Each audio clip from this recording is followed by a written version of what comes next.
dying flame, you're free again.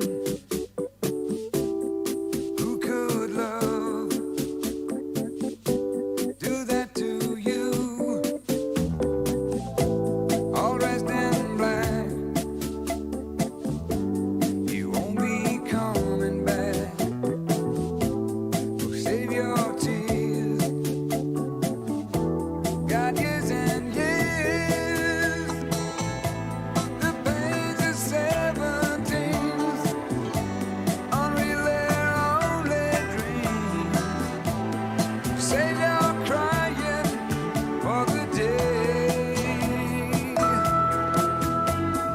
Fool if you think it's over, 'cause you said goodbye. Fool if you think it's over, tell you why. Newborn eyes always cry with pain, but look at the morning sun. Fool if you think it's over, just begun. This teenage dream, such a tragic scene. You knocked your crown and ran away. First wound of pride,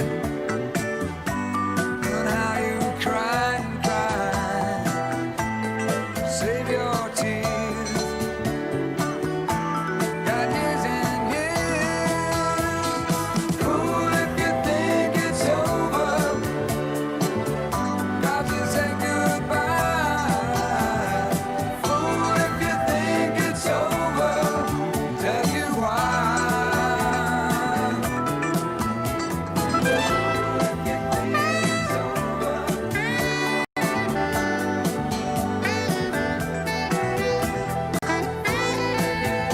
It's over.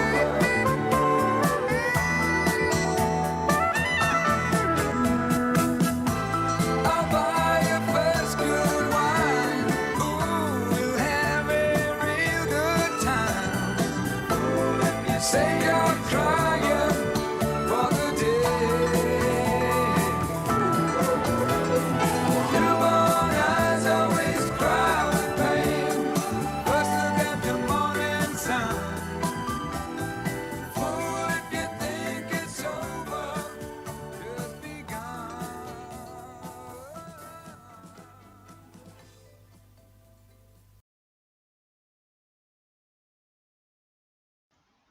All right, welcome back, and I am sure that some of you are in a foul mood today. Unfortunately, I don't think it's in our hands what's going to happen from here on in. And look, I worked, I wouldn't say I worked as hard as I could, but I did go door knocking and try to get more votes out for Donald Trump. And lo and behold, he did very well in my state. And I personally, I think it's really encouraging what happened in my state, even if around the country it looks like, and this is my take for right now. I'm not saying that this is final. I know things can change, but on a national level, I think it's pretty obvious that at the moment Joe Biden stands to be the next president, and Donald Trump will be a one-term president. And look, it is something that we're going to either have to live with or just just be I guess patient about. The idea that we're going to be able to overturn all of these states, those of us that supported Donald Trump, and have this election go the other way, have all, like, I'll be honest with you, there are people that I talked to earlier that were holding out hope that this is all going to turn out fine and everything. And I'm a natural pessimist, and at this point, I don't know if anything can be done to change it. When you have all of these ballots coming out of the woodwork, what are you supposed to do with it? So we're going to discuss what, in my opinion, is going to be the greatest disappointment in American history. And I think one disappointment is the issue of those Trump supporters who believed that he was going to be reelected no matter what, that he had some sort of mystical quality that would make him immune to defeat, and it would be winning, winning, winning, winning. And in my opinion, a lot of that was, it was him motivating people. I'm not going to say it was flim flam. I'm not going to say it was him deceiving the public, but he was an underdog for the majority of his political career. Donald Trump was not supposed to win the Republican nomination. Before that, he was not supposed to win. He wasn't supposed to even enter the race or be a part of it. He was going to be a flash in the pan in the early primary in 2016. They were saying that he would end up being just a minor distraction at the beginning. But why was Donald Trump, if he's going to be a one-term president, if in fact he is going to be, he's going to be leaving the Oval Office in January, why was he so successful? He was successful because the media was addicted to him. They were addicted to having him on TV, and they were addicted to hating him in their minds. And the fact is that at some point they realized that if they didn't wean themselves off this addiction, they would have to answer for the fact that they're so out of touch and so incapable of having basic connections to the majority of Americans, or at least, I don't know if it's the majority, but it's about half of America. If you look at the electorate, they're so out of touch with that part of the country that they are, that basically they've created two different Americas, right? Bill de Blasio ran for mayor, and I think if you live in New York, this is probably going to piss you off, but he ran for mayor under this platform that there were two New Yorks. There was the New York for the rich, and there was the New York for the New York for the poor and the homeless and everybody else, and for the immigrants and things like that. And the truth is that Bill de Blasio is right. There is a New York for the rich, and he's now joined it. And he's basically the people who truly have the privilege of living in certain areas of New York and being able to pay for security and for their own personal safety.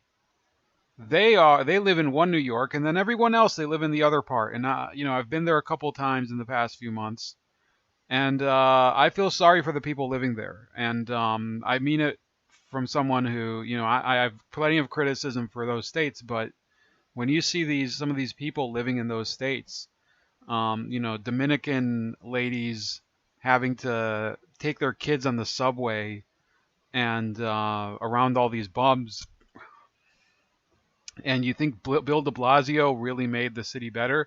He obviously didn't. And then the people of New York obviously don't care because they just seem to vote for the same thing. And a friend of mine has told me many times that we get the leaders that we deserve. That's the biggest truth that that you can talk about with elections. And unfortunately, I think our electoral system is completely broken when you have several states that are still outstanding after a couple days. And I am going to pull up a map so we can at least talk about it. And I think it's good that I held off for a day, because the truth is, like look, you have this absolute idiocy where they're not even declaring Alaska yet. Like, why would you assume that Alaska is not going to go red, right? Now, if Alaska goes red and they hold on to one seat in Georgia, that's 50 seats for the Republicans, right? in the Senate. And then if they keep the seat in North Carolina, that's a majority. That's the end of the ball game. It looks like Arizona, so there's only 83. So this is what's so unbelievable. Even Arizona, and I know that some of you are going to be like, are you only going to criticize Democrats today? No. The state of Arizona and those Republican states that are out there should have made a hard pass on all mail-in voting for this election, apart from people who would be out of state, and just said, no, we're not going to do mail-in voting, and that's the end of it. And we're just going to issue ballots to people who have some sort of health issue or something. This COVID-19, I think, has been the most successful tool for the Democrats in basically sabotaging the country, sabotaging its electoral process, and making us a country that's basically captive to these tyrants, people like Gretchen Whitmer. And I think it's really a disgrace that people went along with it. And unfortunately, that's going to be the bigger disappointment. The great disappointment isn't going to be the disappointment with the result of what happened with Donald Trump, who, obviously I think as a president, he'll, in the long term, if people look back honestly, and it has to be with honesty, I think Donald Trump will be remembered as one of the better presidents, but as one who, unfortunately, his term was squandered, right? That's going to be one disappointment, and we'll have to address that one. Because despite all of his accomplishments, there was so much that could have been accomplished if he loses this election that, we'll have to wonder what could have happened if he would have had 8 years, right? The bigger disappointment is going to be for the people who supposedly won this election. And they believe me, it's a very loose definition of winning when you get down to it, right? Because, and I want this to be crystal clear, when you have someone like Joe Biden going into office, and you basically have, so the Senate, as of right now, will likely remain with the Republicans. At least that's according to the map right now. You have, let's say, just Alaska and the 2 seats in Georgia remain with the Republicans. That gives Mitch McConnell a majority. Add North Carolina, that will give him 52.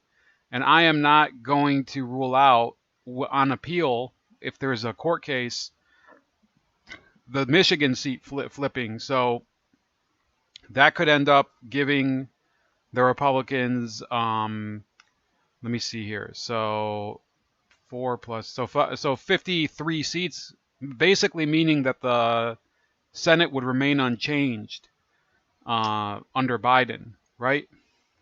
That would effectively be, the biggest, the biggest slap in the face to the to the Democratic Party that you could ever have. Because if you have a president who's coming in, this is something that I was thinking about it, and then I heard it on the radio too, which I felt was great.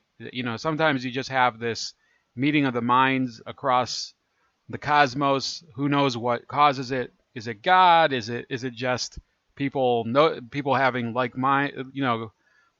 like-minded people think about the same thing, whatever. Joe Biden, it turns out, if he wins office, and if the Senate remains in Republican hands, which there's no chance, in my opinion, that Alaska goes to the Democrats, and I believe that both Georgia seats are going to remain Republican. If this happens, then I firmly believe that he will be a failure, and this is the real reason. Okay, I know I'm kind of prefacing it and going along with it. He will be the first president since. The first Democratic president since 1884, and I think that was with Grover Cleveland. He will be the first Democratic president not to have a Democratic Congress. Let me see here. So Grover Cleveland, I think, was the president at the time. Yeah, this was from 1883 through 1880. Oh, sorry. I'm wrong about that. Oh yeah, from 1885 through 1889, exactly. So he was the last Democrat to win office. And by the way, the Democratic Party, so understand what I'm saying here. The Democratic Party of 1884 would never, ever, ever be mistaken for the Democratic Party of today. For one thing, let's get this out of the way.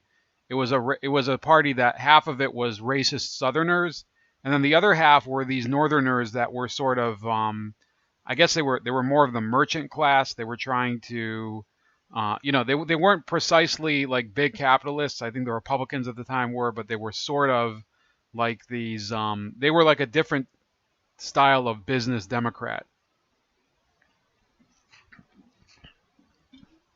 And in fact, at the time, it was called being a business Democrat was called being a bourbon Democrat, right? So, this would have been like an era when you could have control the White House, and if Congress wasn't with you, you could work with them. Joe Biden will be coming into office after having waged one of the more divisive presidential campaigns, and yes, it was him too. Those of you, I don't think that there's anybody who's a Biden fan in my stream, but Joe Biden, I think you'll have to agree, was very much aggressive and divisive and trying to go after Donald Trump on a personal level, not just on some sort of political level. So those of you that are watching at home, do you think that it's going to be possible for Joe Biden to ram all of his nominees through the U.S. Senate? Because I don't think so. I think Mitch McConnell, even if he does let some of them through, what do you think? He's going to just let Biden do whatever he wants? Mitch McConnell has basically been empowered by this. He becomes the most powerful person in the Republican Party. He becomes the face of the party going forward. And he will, I think, go down in history as one of the most successful leaders in the history of the U.S. Senate and in the history of Congress. Republicans need to remember that this guy, Mitch McConnell, is one of the most cutthroat politicians in the history of the country. And I don't believe that he's going to, look, I think that it's definitely possible he could sell out to Biden, but at the same time, you have to believe,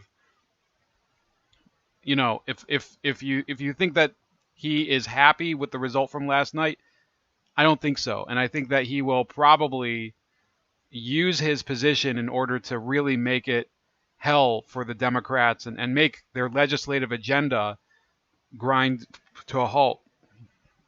And that's where the great disappointment comes in. If Biden is stuck, and by the way, not just Biden, if Biden, for example, assuming he remains in office, assuming he isn't incapacitated, and assuming that he doesn't pass the torch almost immediately to Kamala Harris, if that happens,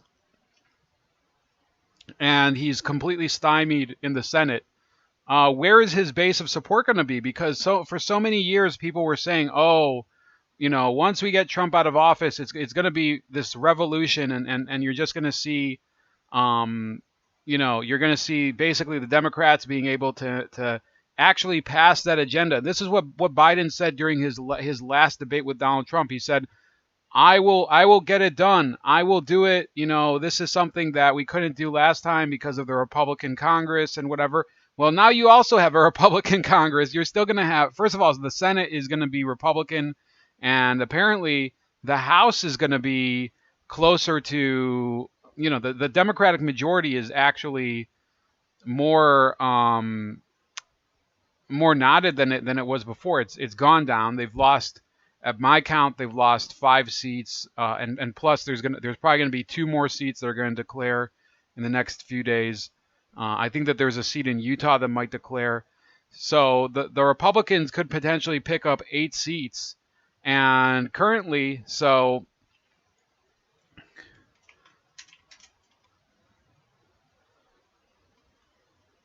the House of Representatives is basically going to be, it's gonna remain in Democrat hands, but it's just not going to be quite the majority that Nancy Pelosi was enjoying. Let's say, so the Democrats lose 8 seats, that brings them down to 224. The Republicans go up to 205. Actually, you knock out that one Libertarian, that gives them 206. That means that the Democrats have a majority of 18 voting members. That means, and this is important, okay? I know it's not great consolation for you guys, but you have to realize this: when you are a member of the House, you have to run for re-election every 2 years. So throughout that 2 years, this is one of the problems of modern campaigning and modern campaign finance. Generally, you have to go back to the state where you come from, campaign for part of your term. So every 2 years, you have to campaign a certain amount of time, and you have to raise money, and you also have to try to forward your agenda. That's why actually being in the House is in some sense much more difficult than being in the Senate, unless you're in one of these safer seats. Like we have, for example, in Ohio, we have almost every seat here is safe. The Congresswoman from Columbus, which is our capital, Joyce Beatty, she barely has to try to get reelected. Neither is my Congresswoman Marcia Fudge. Neither is the Congressman from Central Ohio, Jim Jordan, who's more of he's a conservative Freedom Caucus member. He doesn't really have to work that hard to get reelected because they're in very safe seats. If you're in one of these swing districts, though, it becomes very, very difficult. And for the Democrats to have to depend on all members to be there in order to get majorities for their bills, they're going to have a very, very difficult life. Just trying to, let me see here, just trying to get bills passed in the Senate, in the House. Excuse me. So here's the what the fuck. Here we go. So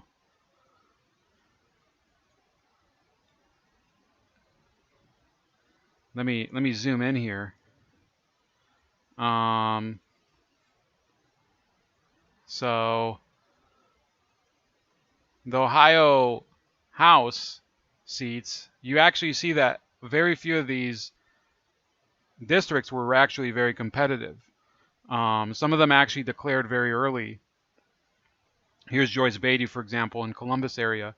She won with 70% of the vote. Jim Jordan won with 67% of the vote. And believe me, guys, if you knew how much they tried to throw, sling mud at Jim Jordan in order to get him unseated, it's unbelievable. Like they try to dredge up things from his past, where they allege this is how ironic things are. The Democratic Party is not willing to discuss the sordid personal history of the vice president's son, Hunter Biden, which Joe Biden knows very, very much. He's very, very much connected to it, both his personal problems and his drug addiction and his sexual problems and what else is the issue? So everything, his corruption. Joe Biden has everything to do with Hunter Biden. He's denied everything. He's repeatedly been shown to be conscious of everything. What do the Democrats focus here on here in Ohio?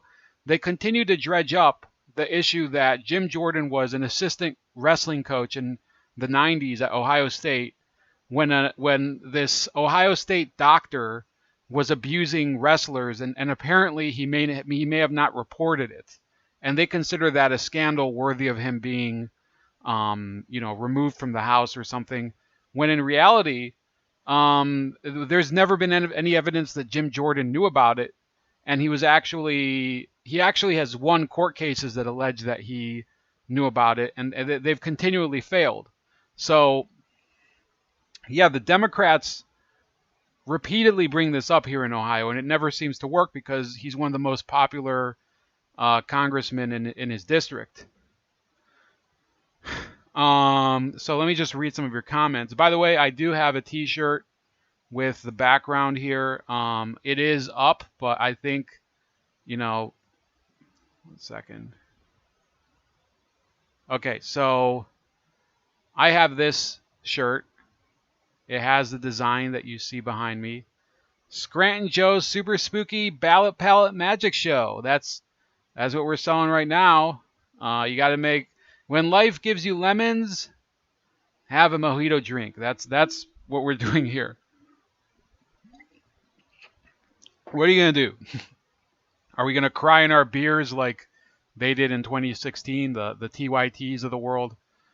I'm not personally. Look, I know some of you, Chris, I don't think you live in the U.S., so I don't know what you did, but Larry, I know he lives in the U.S. Impacts, she I think lives somewhere in the South, but I'm not gonna say where you guys live because I appreciate your privacy, but I know it's very very much a disappointment for you, and I was pretty disappointed that there wasn't a clear result last night. I ended up going to bed. If you guys were watching the stream yesterday, I don't think any of you were on the stream yesterday, but in any case, I think I left the stream from last night and kept watching the polls for about an hour, and finally I was like, they've stopped working on this, and they're just going to expect us to, wait around and like a bunch of swinging dicks and do nothing. I went to bed and I got up and I had to go to work. Right? I had to get up, pray, tried to record a video responding to it. I ended up having a phone call that interrupted it, and I went to work and I was at work for about 6 hours, and then I got home and I decided I would do this. I would update as much as I can. Unfortunately, I don't know what's going to be the result out of this. Biden calls himself Harris's running mate. But yeah, this is the person who was probably. It's time for our seen and unseen segment. There's something strange about Laura Ingraham. Just kind of, I don't know what it is, but she's very very strange. But yeah, I think you guys might have had the same reaction. Very disappointed. But I knew that especially if I was on the stream, I was on the stream with another guy, Ophir, and I said to myself, if I have this emotional reaction to every single setback, it really does show that I didn't deserve any sort of redemption, right? If you work really hard towards a goal and you see it go up in flames, if you respond by behaving as if you deserved it automatically just because you felt like it sort of makes you into an immature bitch. That's what I think is the problem. And hold on, I think I actually have to give. Let me see here. I will be right back. I have to give someone their keys.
Sorry about that, guys. That was just I had to give somebody's keys to them.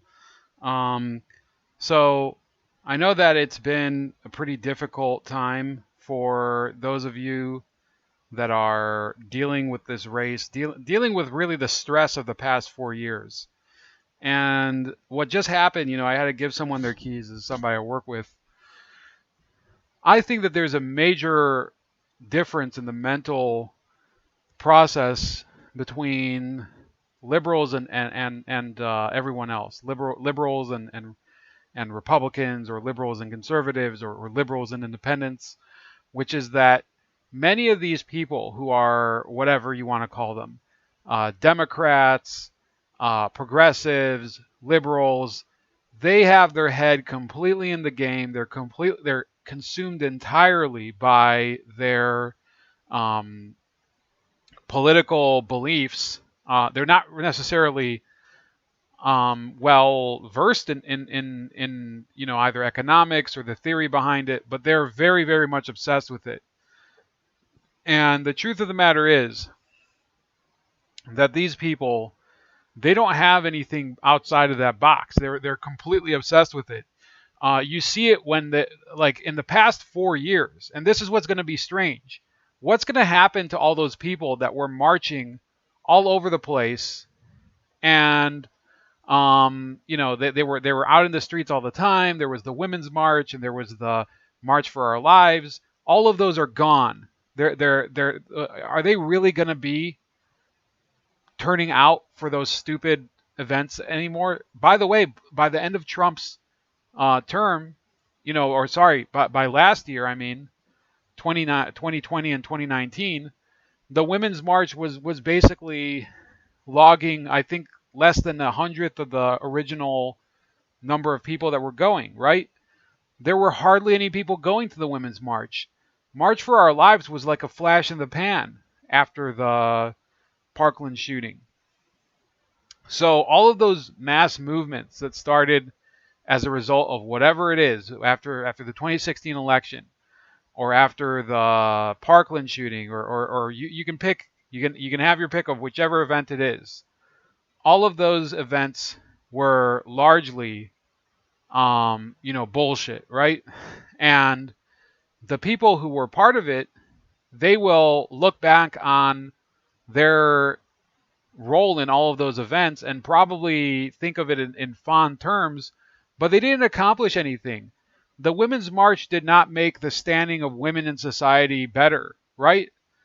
The March for Our Lives did not create a more safe environment in schools for children, right? It was a failure because they were not sincere movements. They were movements that were entirely centered around political action, around political power.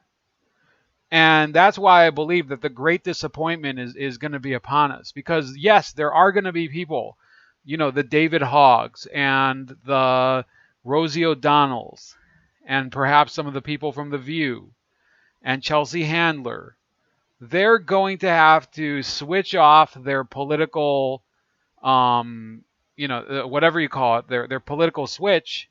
They're going to have to toggle their switch back to the way that normal society is, and it's not going, it might not even work. And people might start to realize, like, when you see someone who's intensely politically active, and you see them try to switch it off and talk about other things, you realize this isn't really that great of a person besides what you maybe agreed with them on. Like, if you're a feminist and you are one of these people who has very deep convictions over whatever, and you like Chelsea Handler because of her feminist views, and then you listen to one of her comic skits, do you necessarily think that that's like a very funny type of comedy? I think it's generally a very, very, very it's going to be a huge shock. That's something that's going to happen in Hollywood. It's going to happen on late night. It's going to happen in entertainment. Suddenly, the sun that everyone was absorbing the rays from, which was Donald Trump, it's going to disappear, and there's going to be a very dark night of Joe Biden. What are they going to do? Are they going to start cracking jokes about Joe Biden? Because this is the person they asked for. right? But if they start doing that, people are going to start saying to them, especially people who actually are politically inclined in real life, they're not faking it. They're going to say, well, hold on a second. You were saying that this was essential, that Joe Biden would be elected, that it was going to save the republic, it was going to restore normalcy and everything. And now you're going to be laughing at him. So we could see basically these people try to pivot completely away from political comedy, and they're going to try to shift back to regular comedy. And people are not going, like, do you think people are really going to go back to watching the Colbert Show, or whatever, it's Late Night with Stephen Colbert? Do you think people are going to go back to watching, they're going to be like, oh, all is forgiven. I know that for the past few years you've said, you've said that you hate us and you think we're retarded and things like that. Especially Jimmy Kimmel, he said, "Oh, I don't want Trump supporters to watch my show."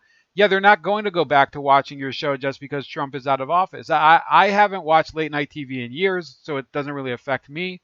But their ratings as a collective are very low right now. And now, if they try to pivot back, because look, the people who were watching those shows because they liked anti-Trump comedy, do you think that they're necessarily like, is that sustainable, right? If that type of comedy was popular when Donald Trump was in office, what's the point of it if he isn't in office, right?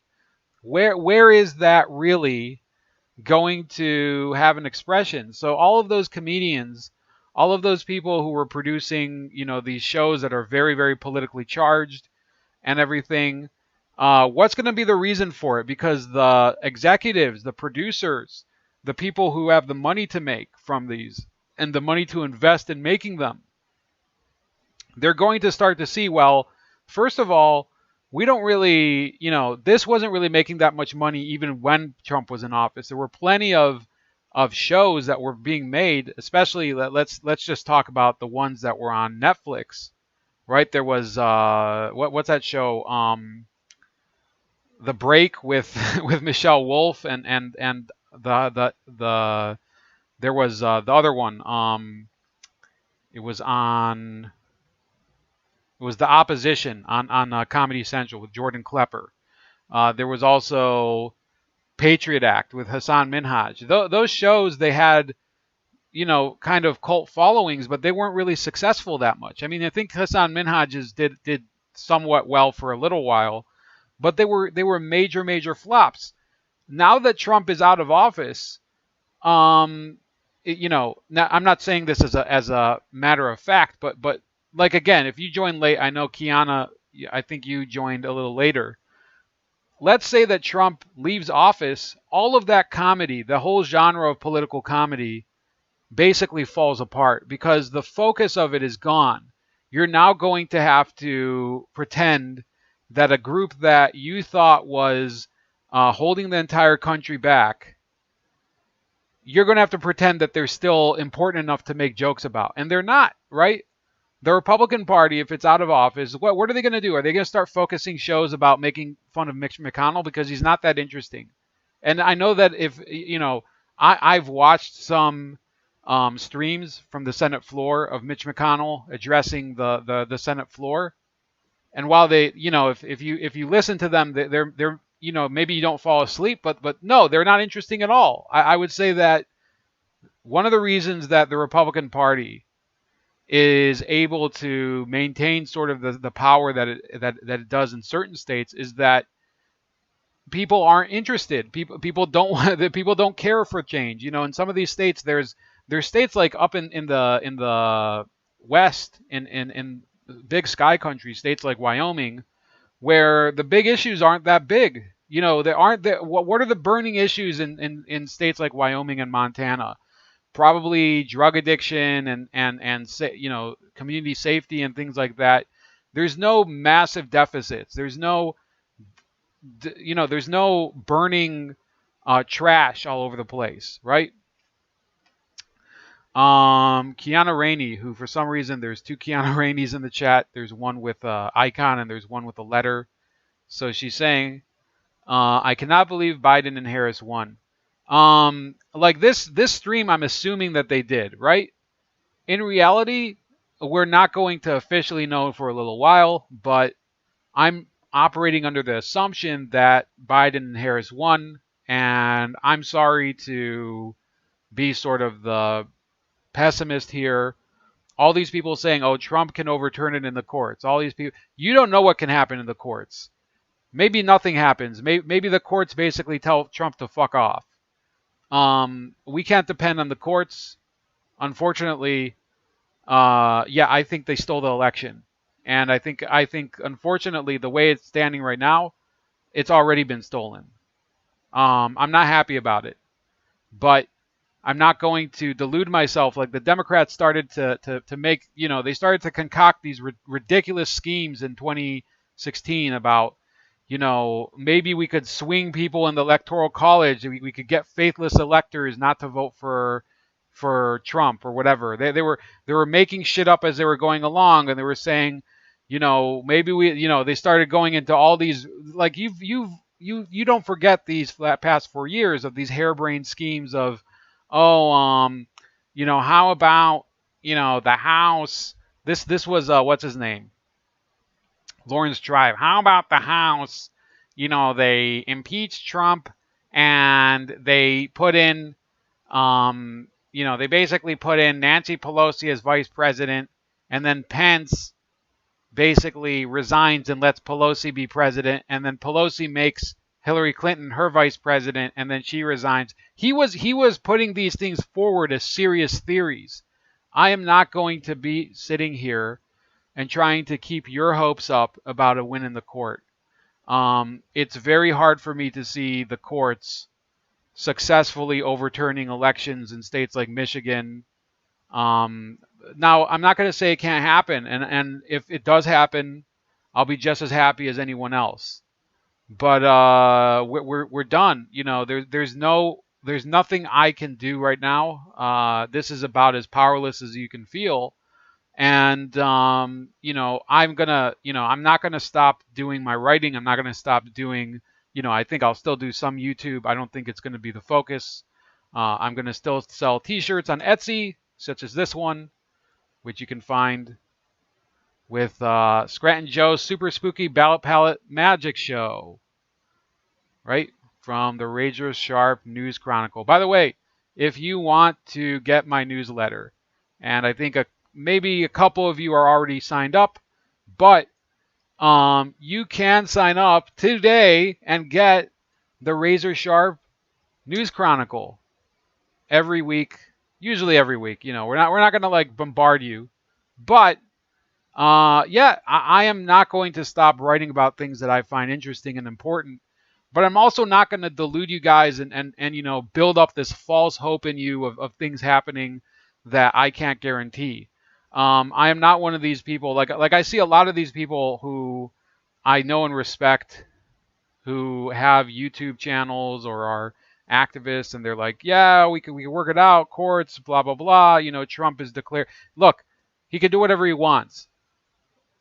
As of right now, unfortunately, we're in a very bad situation. Alex Jones lost his shit about Q. New T-shirt idea: a leprechaun with a Q on shirt and Alex Jones' face. Impacts. I don't know what that is about. Like, what did he like? I can't actually look it up now because I'm on YouTube, and I might have, some strike for playing one of his clips. But that is funny. I like Alex Jones. I might start listening to him again.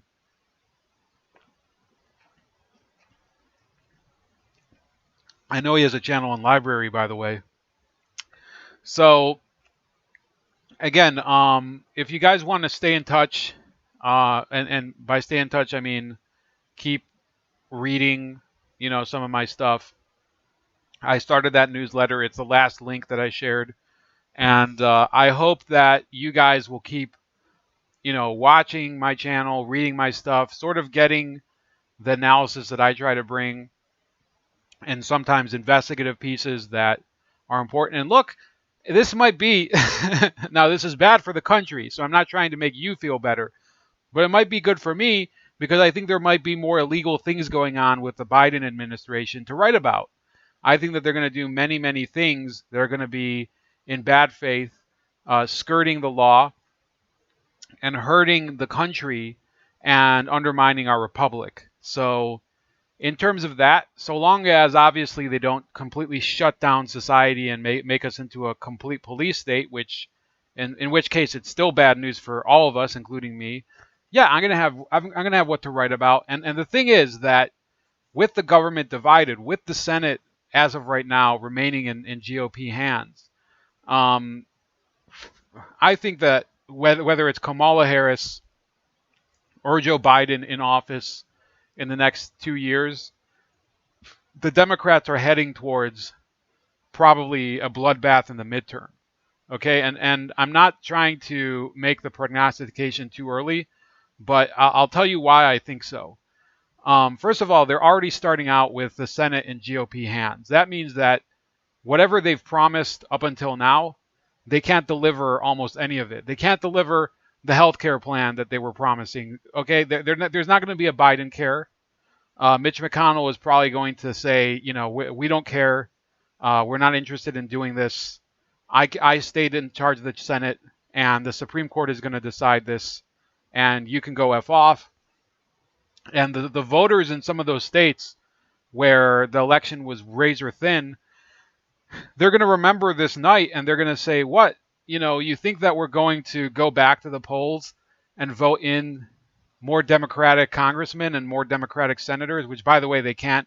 Like the Democrats can't go up in states like Wisconsin and Michigan. They can only lose, in my opinion. They're probably going to start losing more in states like that in terms of just House and Senate seats. But another thing that you have to realize is that in terms of overall enthusiasm, the Democrats have nowhere to go but down. They got the most votes of any presidential candidate in history right now, and you can probably rest assured that a lot of them were fake. So one of the reasons that they were probably able to pull this out was because of very high voter enthusiasm in some states like California. In California as of right now. So, okay, they've awarded 264 electoral votes to Biden as of this moment. And if Nevada if Nevada goes to Biden, he would have 270. Now, if Nevada goes back to Trump, and right now, for some reason, so the entire day, there's been an 8,000 vote lead for Biden. Imagine that. Nevada can't count votes for an entire day. That's how ridiculous. Apparently, they said that they're going to release results on Thursday. Kiana says they rigged the system, too good to be true. So listen to what I'm trying to say here. Part of the reason that they've done so well this year is because they were able to, they were able to pump up the turnout in some states. In California, you have about, I want to say, 12 million voters this year. So, let's go here. In California in 2016, so let's go to California. You can't see this, but I'll read it. In 2016, actually, yeah, Biden, as of right now, okay, yeah, so right now there's about 12,000 votes in California for president. In 2016, there were about 13 million. So 12 million so far, and there's only 66% of the votes in California, which is also ridiculous.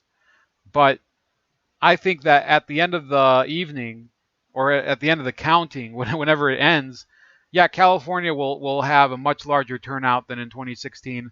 So the Democrats went all out trying to get out the vote. It didn't work here in Ohio. In Ohio, yes, their vote went up, but the Republicans were able to preserve their lead and even get new voters, and the Republic, like, there's record turnout here in Ohio. Yeah, and they've called most of these states anyways. But what I'm trying to say here is that, do you think in 2 years for a midterm election with Joe Biden in the White House, or Kamala Harris, do you think that they're going to be able to get the enthusiasm that they were able to get this year? No. And I think, first of all, the failure in Texas, okay, that was like a tremendous kill. Like basically the Democrats have lost ground in Texas. They haven't gained ground. They were talking about blue Texas. It's basically been a complete washout for them, and you're not going to see the Democrats take Texas for the foreseeable future. Now, obviously, under Biden, things could change. He's going to have a much different immigration policy, but you've already seen a sea change of attitudes in Florida. That's why I'm having a mojito today, because of the Cuban vote. Basically, they've turned Florida. By the way, so Florida, remember, not long ago, Florida, I think in 2000, like they have not had a Democratic governor in, I think, since the 90s, right? But they've been a swing state for the past few election cycles, because remember, under Clinton, Florida voted Democrat twice. Under Bush, they voted Bush twice.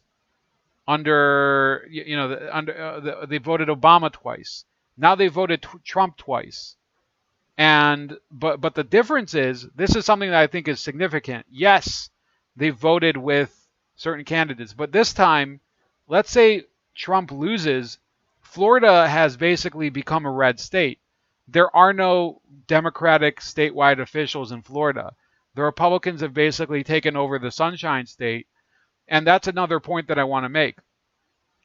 I think the future of conservative slash, whatever you want to call it, the future of the opposition to whatever it is the Democrats are, is in states like Florida. It is in states where you have populations of people that are leaving blue states, and then also, minority populations that are leaving the Democratic Party. I think Florida will be the walkaway state. And as the next election comes closer, I think that Florida will trend even further red. I think Ohio might also. But the reason that I'm saying this is because the Democrats in Florida were able to gain a few House seats in 2018, and they've actually given up a couple of those House seats this year. And they're also, they've lost a Senate seat there. They haven't been able to win anything, in terms of statewide. They haven't been able to win the governor's mansion since I think, the late 90s or whatever.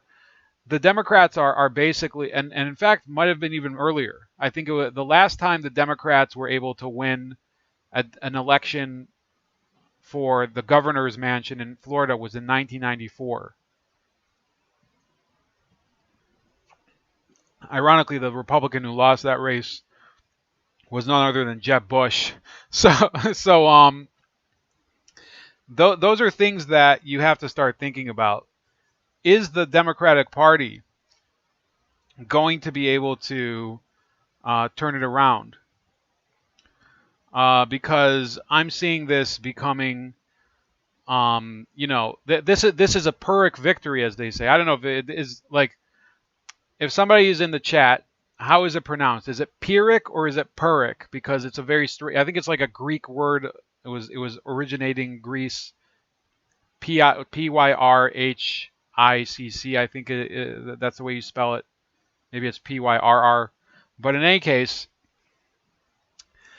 the Democrats may have won this battle with Joe Biden winning the White House, and it's a very important battle. And for people who were part of the Make America Great Again movement, and it's not like I was a big Trumper. I never wore the MAGA hat. I never wore any of the T-shirts. I never bought any of the merch. I never did any of that stuff. I did put up a yard sign this election. I was never part of the MAGA movement, but I could tell you that he is, if he loses this election, he will have started a different movement. He's started a real revolution in politics, because the Republican Party that comes afterward, they're going to have to try to recapture that magic. And those people that were saying, oh, he would lead to the complete and utter destruction of the Republican Party. Does this map of the Senate say, or sorry, this is the presidential election, but if you look at this Senate map, that's not true. Like, the fact is that the Democrats are, they're basically where they were a few years ago, or I think a couple years ago. They are narrowly losing the Senate. They actually failed to win Maine, which is a state that they could have very easily have won if the voters wanted to flip it. They didn't. All the polls were saying that they would win it. They didn't. You have the Democrats basically. So some of these states are more red than ever. Tennessee, you have Bill Hagerty winning in a blowout win. Now I don't think Bill Hagerty is probably going to be a good senator. I think Impacts actually wrote one time that he's a piece of crap. But the Democrats in the South, I think, are actually losing some ground. Moon-based radio said we're still winning, boys. I don't know if you're saying that sarcastically or not. Like, I personally, I don't think so. I am not really going to. I'm not going to delude people. Impact says no, he won't. Romney connection. So yeah, that's what I was. I think Impacts might have a little bit more insight into this. Alabama, you basically had the Democrats one seat in the South that they won basically through a smear campaign against Roy Moore. Well, that seat has flipped completely back, and I think the Democrats will never, ever, ever be able to win another race in Alabama. And look, some of you are going to come back to me and you're going to say, well, what are we going to do about demographics? What are we going to do about immigration? What are we going to do about that? The answer to all those questions is that we are going to have to, try to do a constant effort. Like, this is what I'm saying. A lot of these Democratic activists, they don't have a life outside of politics. They're completely focused on it all day. And if you and maybe they don't make the most intelligent conclusions based on their politics, but they're incredibly dedicated towards it and they invest a ton of money into it. And the answer to this question is that you're going to have efforts on a peer-to-peer basis, going and talking to people from some of these places, where, some of these demographics that are now obviously trending a little further to the right. Now, is it going to mean that we abandon hard immigration policies? Absolutely not. Does it mean that we're going to compromise on abortion? I will never, ever, ever support any candidate. I don't care what, if it's Susan Collins. I'm sure she's a nice lady. I will never support a candidate that is not for the preservation of the life of fetuses as patients, right? Whether they do it for a religious reason, I might disagree. Like, I personally, I don't think of it as a religious issue. I think of it as a medical ethics issue.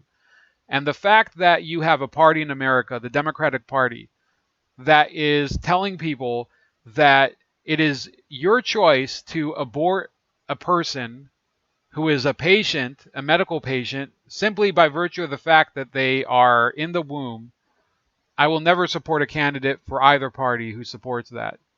It's a hard pass for me. And there's many people I know that don't understand it. Some people pretty close to me, other people that they've talked to me, especially in school. And I will say this. The Democratic Party, by supporting abortion, partial birth abortions, whatever it is, they have basically, they're going to alienate millions and millions of Americans, and I would say some of the people who have already immigrated here. I don't think that that people who come from overseas, I don't care if it's whether from Mexico or from Cuba or from Poland or from Thailand or whatever, I don't think that most of those people look at a fetus and they say, well, that's not really a person. We should just kill it. You know, if the mother thinks that it's an inconvenience, which that's what the majority of abortions are. They're abortions of elective abortions. They're not due to um, they are not due to some sort of duress. Most people who say, "Oh, what about abortions in cases of rape and incest?" Those are extremely, extremely rare. And by the way, sometimes, okay, this might be a bit off color. I sometimes wonder how those incest abortions happen. I'm not sure, like if it's done through abuse, I think that that's an exceptional case.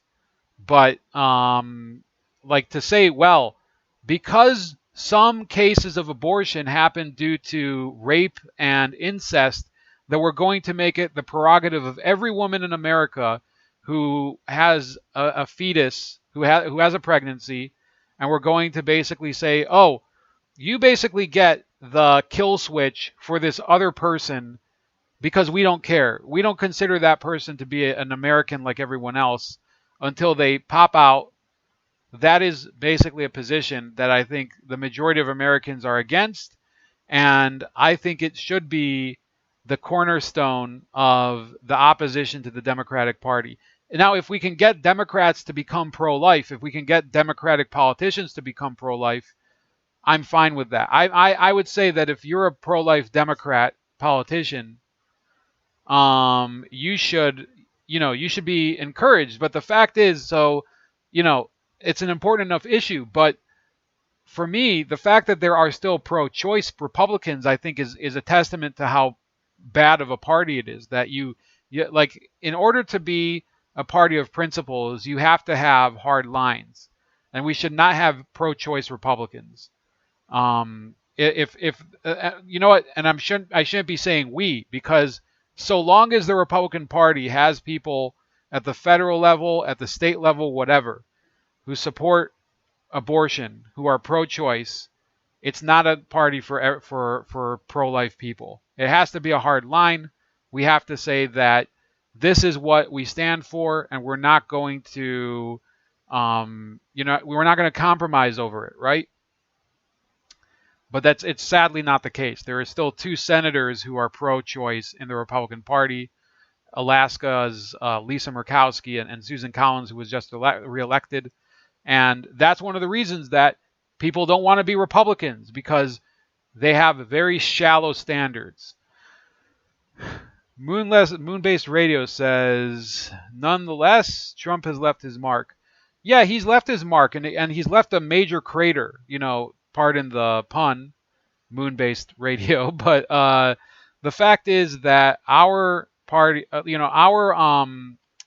this president is, this president will have left a mark that the Democrats can't erase, both on the courts and also in some of these states. Ohio and Florida, I believe, will probably be solid Republican states for the next coming years. Now, I started to thought about what to do.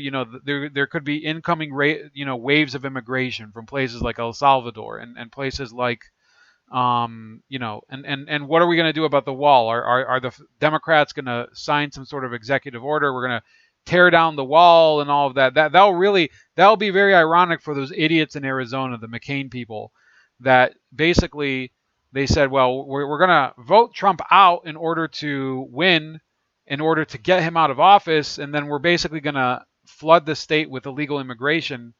I don't think that those are going to be good good selling points for the Democrats going forward.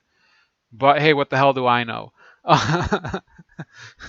But in any case, I think that the outreach has to be towards these constituencies that are trending more to the right. Latinos, I think, I was mentioning this to someone a few weeks ago, that the Latino community will from now on be the biggest goal for the Republican Party. There has to be, and not just for like the Republican Party, but for conservative movements in general.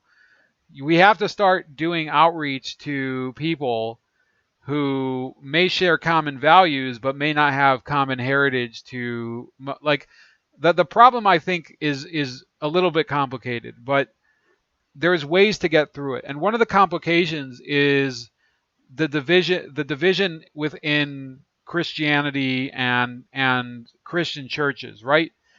The majority of Hispanics remain Catholic. And those that aren't Catholic they might belong to some of these Pentecostal churches. They might belong to some of these more, one of these like smaller Protestant denominations that have sort of Hispanic offshoots, right? The truth is that Republicans and conservatives in general, they have to start making common cause with the Christian element within the Hispanic community in order to get them to break away in larger numbers. And the more that you see Hispanics breaking away from the Democratic Party, the harder it is for the Democrats to really justify their move to get more Hispanics to come in. Now look, I don't think it's going to be instantaneous, and I think obviously this is not just an issue of Hispanics, it's not just an issue of immigration, but you can't deny that after today, the Democrats are looking at the returns from some of the, like here, let's look at the Hispanic vote, okay?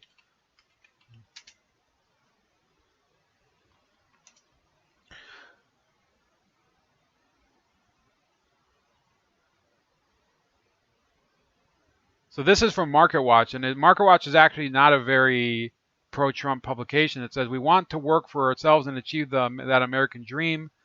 Why polls got the Latino vote so wrong. As the U.S. sorts through election results, some question the usefulness of categorizing voters as, quote, Latino.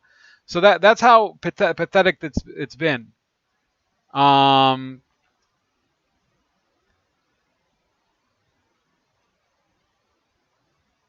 That they're even considering not even calling them Latinos because they voted for the wrong guy. And in some cases, so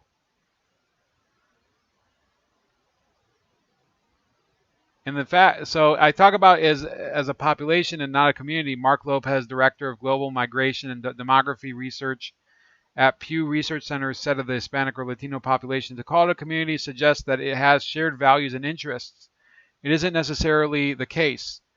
Moonbase Radio is asking, aren't I Hispanic? Actually, I'm not Hispanic. But I know a few. Like there's like a big Salvadoran community here. It like I think that personally, I'm Jewish. Okay, so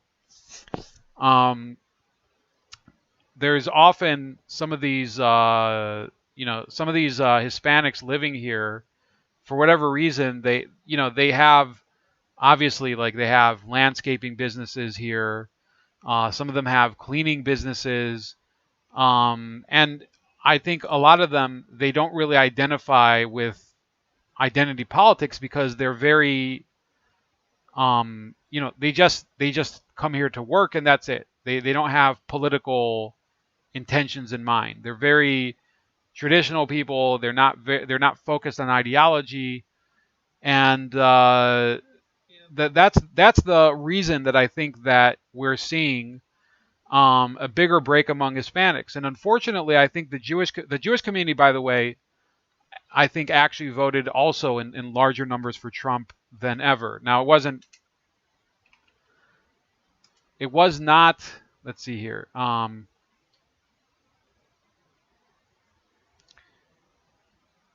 Like the vast majority did vote for Biden, and I think that a significant portion of them are going to regret it.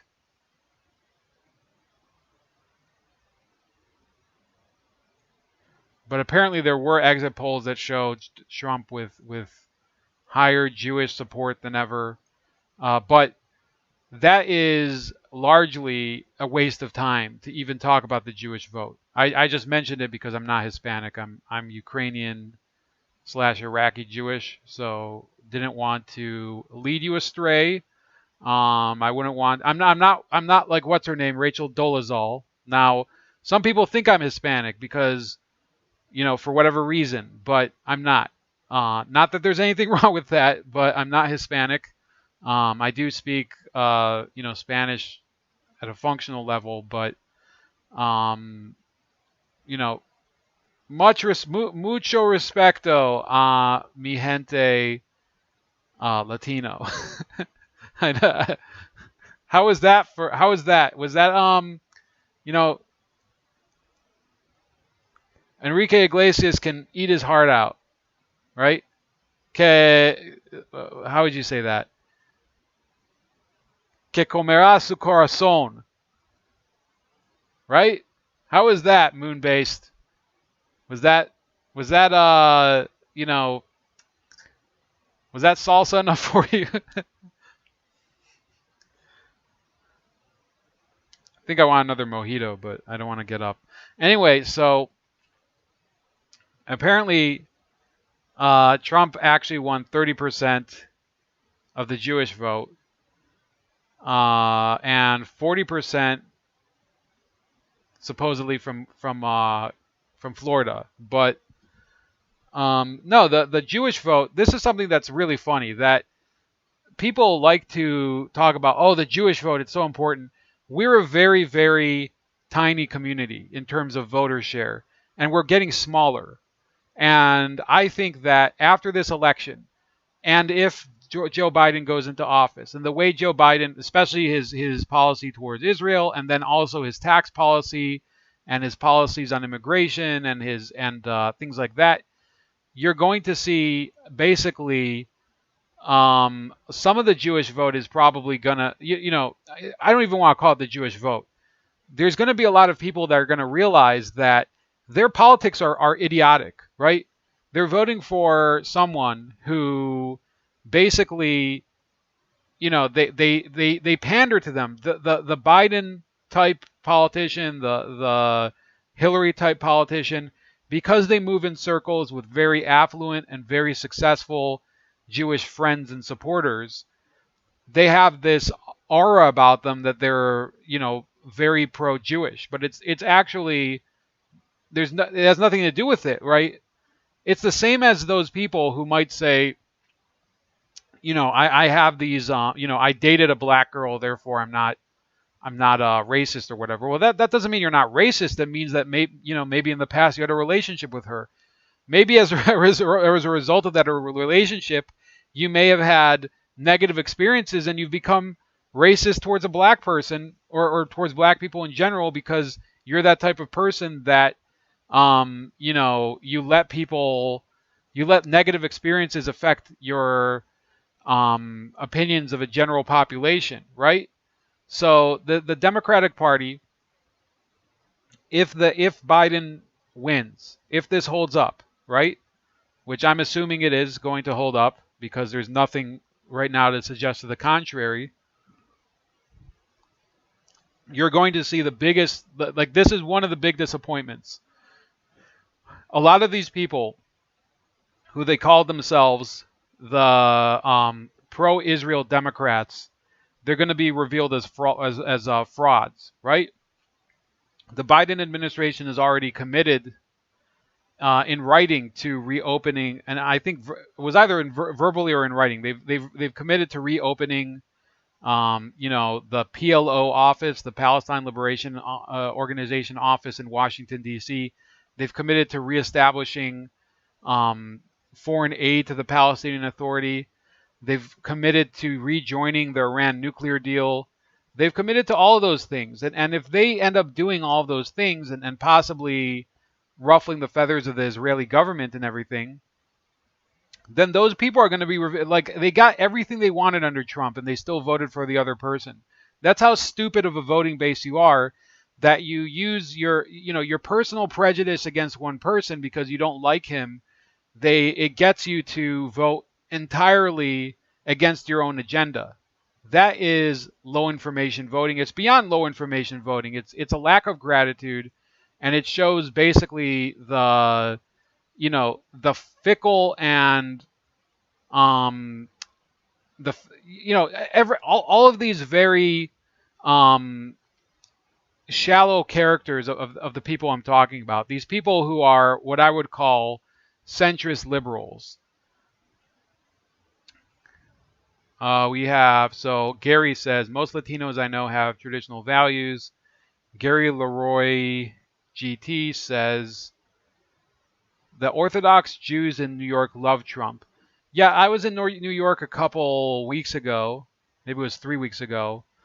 Um, I can tell you that it looks like the town is basically, it's undergoing this, it's falling apart. It just is. And in the Jewish neighborhoods, I would say, yes, the weather was good. You saw people running about doing their business, but there's clearly this air of desperation there because of the lockdowns, because of Cuomo, because of some of the arrests in some of the neighborhoods. The pandemic has been a deal breaker for the Orthodox Jewish community there. And I'd say that the support for Trump is much higher among the Orthodox than it is for some of the other denominations, the Reform, Conservative, and Reconstructionist Jews. But that's not going to really matter. The Jewish vote is very small, and in some cases, I mean, people can get in trouble for saying this, but I'm going to say it anyway. The reason that the Jewish vote is coveted is because there is a large proportion of Jewish people in America that have money that they can donate for political campaigns. And when they donate that money, they become more valuable as supporters, right? So it is literally one of the problems, and I think, unfortunately, it's not going to help the Jewish community, but it's actually gonna harm them because people will see this. They're gonna see, well, what the hell is wrong with these people? Why do they have to keep donating these campaigns? These campaigns are obviously for values we don't support, such as Planned Parenthood. Why are we what the hell is wrong with these people? And this is really the tragedy of the liberal Jewish mindset, that these are idiots, that they think that the more that they participate in the Democratic Party and pretend that they share the values of the Democratic Party, and we're all for tolerance and the gay thing and everything, and transgenders and whatever, that they think that is going to engender solidarity within the left, and it's actually the opposite. As this Congress is going to go forward, right? The Democratic Party is actually further and further against first of all, it's against Israel anyway. Now, Israel is not the be all and end all of American Jewish life, but beyond that, for many Jewish Americans who own businesses and everything, if you have people like Ocasio-Cortez, and on a lesser note, people like Elizabeth Warren running the American economy and trying to, regulate Wall Street and things like that, and basically bringing a lot of American commerce to a snarl, as if they can get away with it. How does that make your life better? It doesn't. But these are people that they are used to being a part of this culture. They want to be. They are liberal culturally, but financially, they know that it doesn't really make any sense, but they continue to vote Democrat, right? By the way, I'm actually going to get poorer because of this election because a school levy passed here. So even though the schools in my district have been closed for much of the year, even though they've been offering less services, and also even though I don't have any kids, I have to pay more to the schools to get nothing. Right? That's the logic. And I still see Jewish families here. The majority of Jewish families vote against the levy, but I do see ones that they vote for the school levy. And it shows that there's people that they think of themselves as so intelligent and so smart, but basic issues they don't get. They don't understand it because they're just they're fucked in the head. There's no other way to put it. So Impex is saying, in the words of Tim Pool, I'm mixed race. So yes, my theme for the next period of time, as long as I think that Biden is going to win this in the courts or whatever, however this is being decided, it is going to be the great disappointment. In 2 years, mark my words, there's going to be a dramatic drop. You thought there was an enthusiasm gap this year that the Democrats had to make up for with all sorts of voting shenanigans Just wait till 2022. There's going to be like are the media going to be able to hype up the public to go vote in a midterm with Joe Biden in the White House or Kamala Harris in the White House? And like remember in 2010 Obama basically was schooled in the midterm election, right? That was the Tea Party election, and the Republicans didn't gain the Senate in that one.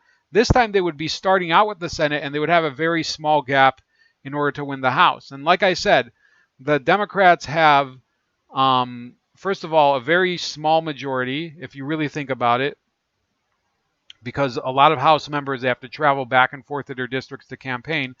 But their majority in the House is not very functional. It's a majority, but it's not a majority that helps them to pass their marquee legislation. And what was I also going to say? The Democrats are basically going to be, for the first time since 1884, if Biden wins, they will be going into office with a president without having both houses of Congress in their hands. And you can go back and check. Bill Clinton, when he came into office, both houses were in the hands of Democrat. They were both under Democratic control. Barack Obama, same thing. In fact, I think he had a supermajority in the Senate. Jimmy Carter had 2 houses of Congress in his favor. Lyndon Johnson had both houses of Congress. JFK had both houses of Congress. FDR had both houses of Congress. And Woodrow Wilson had both houses of Congress. So you can go back. This is the first time since 1884. And the Democratic Party, when it doesn't have both houses of Congress, it is not really the force to be reckoned with that it says it is. So that's about it for today. Let me see here. Kamala would be president in 2022 if Biden wins in 2020. Yeah, that's another thing, that Kamala Harris being snuck in through the back door. This is something that Styx Hexenhammer has talked about a lot. It's going to be a major theme that this would be the first woman president, but she will have been, brought into office without an election. She will basically be snuck in as if, like I said, through the back door. It would be a major asterisk beside her name. And Kamala Harris's personality is just so acidic to people. Like people cannot stand her. And I know people who say that this is someone who is like literally intolerable. That's one of the reasons she basically fell apart during the primary. But that's about it for today. I want to thank you for watching this stream on a still very, very chaotic night. And I am, obviously I'm not happy.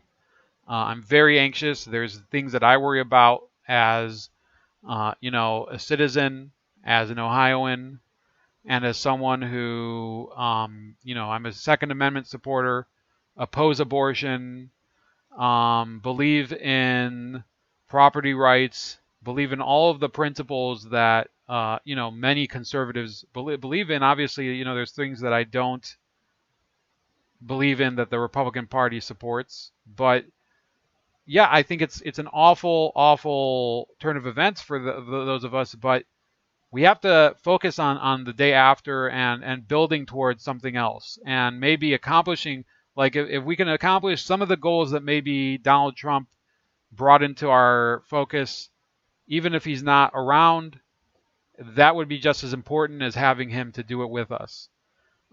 So yeah, have a great night. I want to remind you as we leave to check out the Joe Biden Scranton Joe's Super Spooky Ballot Pallet Magic Show t-shirt on Etsy, right? That should be in the description. Now, there's not that many. Sorry, that's not in the description. What am I saying? I will put it in the chat. The reason it's not in the description is because I might change it up and actually, because it only has, I think, 3 sizes. But yeah, if you want to have, a 2XL shirt, even though you only need a large, whatever you want to do, that's fine. And you can also sign up for my email newsletter and get some of my articles, whether it's investigative articles, whether it's opinion articles. Sometimes I write about stuff that's not in the news, some books that I read. I put my videos on there so that if you're not getting the notifications, you'll get them. Sometimes I'll put, now I'm going to try to do a little bit more alt tech, which I did want to talk about today but didn't get to. I'm going to try to do a few more videos on that so I can boost a little bit more of the following on there. And we're going to keep doing this. And I don't know what the future is going to hold. I don't know what's going to hold personally. I don't know what's going to hold for the country. But you have to keep on moving. And you're a fool if you think it's over.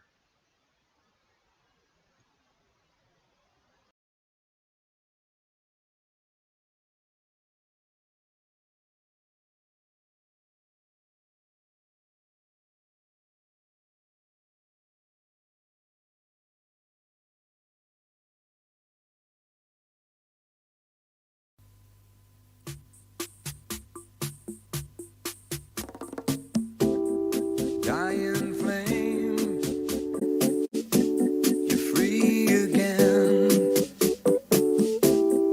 Who could love do that to you? All dressed in black, you won't be coming back. So save your tears, got years and years.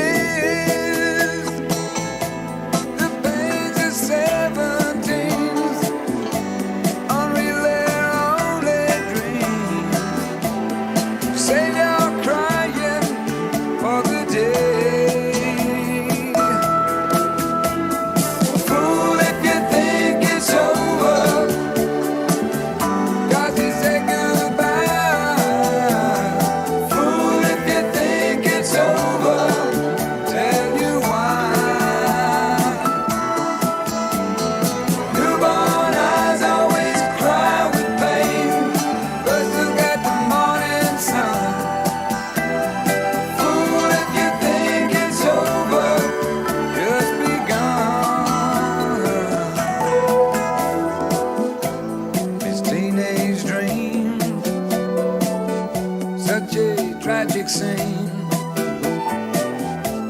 He knocked your